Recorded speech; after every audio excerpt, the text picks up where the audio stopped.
Hey guys, welcome to All Time Gaming. I'm Chris. I'm Jamie. And I'm Alex. Jonesy, you don't sound very happy. I'm not happy. I'm hot, I'm tired, and I'm stuck in a VO booth with you two twats, and I'm not playing Doom right now. Well, luckily, Jonesy, we're going to be taking a look at some games that are possibly even more brutal than Doom. You know, get your frustration out. Sounds good. Okay, Jonesy, so what better way to get you to calm down than with a bit of guilt-free violence? What was that? I'm being frustrated. Sorry. You look like you were posing for stock photos. Sniper Elite 3 has your character wandering the North African desert, hunting down the Nazi in charge of the development of a new super tank. Of course, we all know the only way to stop a super tank is to shoot people in the testicles. And thanks to Sniper Elite's slow-mo X-ray vision, you can now take the time to admire that skill shot, that testicle pop. It is outrageous. All that planning just makes the game particularly brutal because you have to contemplate your actions and end revel in them.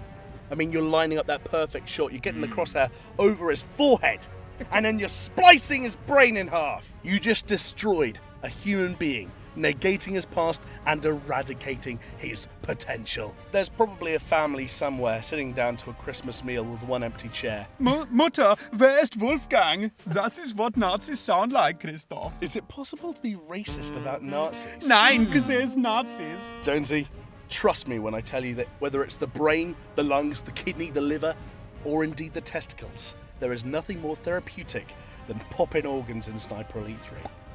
Well, Jamie, from one trilogy to another, God of War 3 is unrelenting in portraying Kratos' campaign of bloody violence through Greek mythology. From stabbing a Minotaur in the face to pounding Hercules himself into the dirt, this game does its best to keep the adrenaline and blood pumping throughout the entire gameplay. While the whole series is pretty brutal, it's the scene with Helios that really sticks in people's minds. This is the part where you've just kicked the absolute shit out of him, you then grab his head and just pull it off of his body. You can see the skin, the sinews, and it's all kind of stretching and tearing. It is pretty gruesome. Nasty.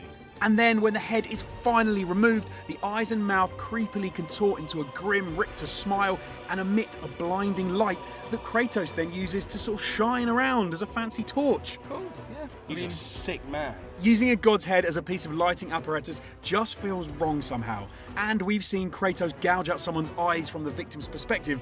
Not quite sure how that works, but they managed to pull it off in the game, so that's saying something. But what do you think, guys? Is Kratos justified in his violence, or is he overreacting? Let us know in the comments below, remembering that his wife and daughter were murdered by the God of War, so it's not that much of a overreaction. Even still, over-emotional. Yeah, I think definitely an overreaction. Yeah, that's right, Jonesy. Kratos is a pretty scary guy. And, speaking of scary things, Dead Space. Well, yeah, the Dead Space series took the bloody horror style of the 1980s and turned it into an art form. While all of the games have their charms, for sheer brutality, we just have to focus on Dead Space 2. Dead Space 1 was full of terrors, of course, but the sequel ramped up the blood to another level. It was an off-the-chain. Off the chizzy with the blood dizzy. Drizzy. It was so gruesome that they had a PR campaign showing mothers' reactions to the game with the tagline, "Your mom's gonna hate it." And so were the Fine Brothers. I hated it. Throat slashing is just the tip of the iceberg, as you also encounter NPCs being impregnated, wasp style, by those space horror things. Oh, what about the little baby things? Oh, Jesus Christ. Yeah, having Isaac's face dissolved by acidic bile and being crushed multiple times. There's plenty going on in this game, guys. And then, of course, there is the now infamous eye needle section, which, to be fair, if you do it correctly, is still pretty damn awful. Of course, considering what the alternative is. Yeah, but Chris, that's not true horror, though.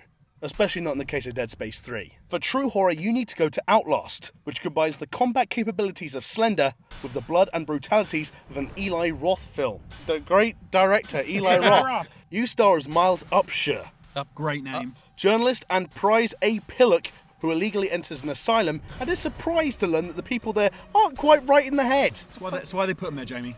Yeah, but what the fuck's a pillow? A Pillock? Like a dick. An idiot. Pillock.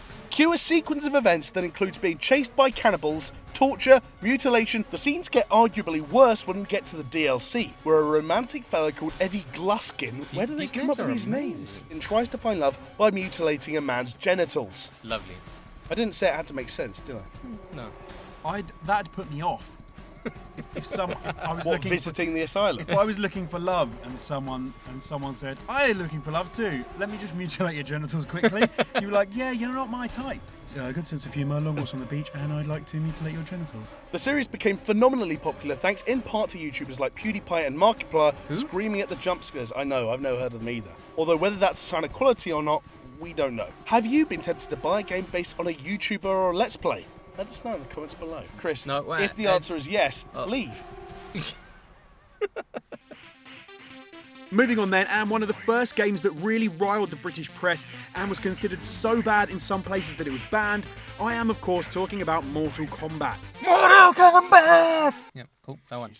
The series is built on its brutality, its fatalities, and its friendships. Of all the violent installments, however, I might have to go with Mortal Kombat X, combining a serious moral story about parental responsibilities and relationships with tearing somebody in half lengthways.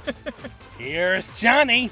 At this point, I don't even care about the plot, which always revolves around people kicking the shit out of each other over a series of misunderstandings, as you do. What brings people to MKX is the violent X-ray footage of bone-crunching brutality and vicious competitiveness the multiplayer fosters.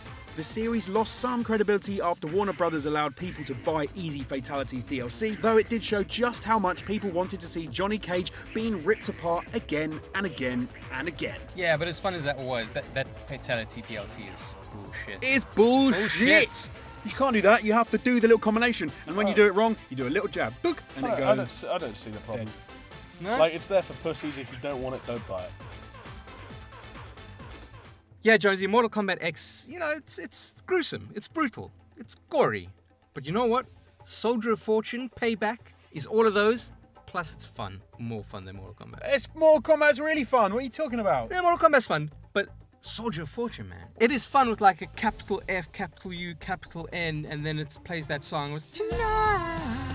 Other games have... That's not how you sell games, Chris. Well. By bringing up shit pop songs from 3 years ago. Maybe. Yeah, other games have ragdoll physics and removable limbs, but there's just something in Soldier of Fortune that, to me at least, just feels so damn satisfying. Just all the pieces coming together and just makes it feel good, man. The gameplay is fast-paced, the sound design is visceral and spot-on, all just adds to a core feeling of fun amidst the, you know, severed arteries and brutal wounds that you'll be inflicting. Now, no, I've not been in a war and I haven't looked at Live Leak in a while, but I would imagine that if a grenade exploded close enough to a group of people, this would happen exactly as it's portrayed. Just look at this fucking idiot. I mean, his arm's off. Every new game that comes out, oh, it's got this amazing AI.